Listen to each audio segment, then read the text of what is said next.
Today, the Texas Medical Board proposed new rules outlining exceptions to the state's abortion ban.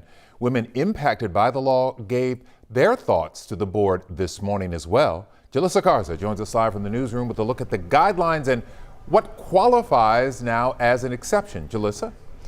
Yeah, well, right now, most abortions are banned after 6 weeks of pregnancy. State law says the procedure is only allowed after that point if a mother's life is at risk. But what exactly is considered at risk? That's the guidance the board considered this morning. Under the proposed rules, doctors would be required to try everything to save the child and mother first before granting an abortion. Several attorneys and lobbyists petitioned for the board to provide clear guidance for doctors authorizing an abortion.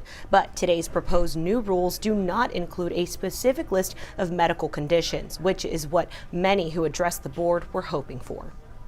My child was diagnosed with a host of genetic conditions, one of which was osteogenesis imperfecta, or brittle bones, meaning that if I bent down to pick up my toddler son while I was pregnant with my second child, I would run the risk of breaking his bones.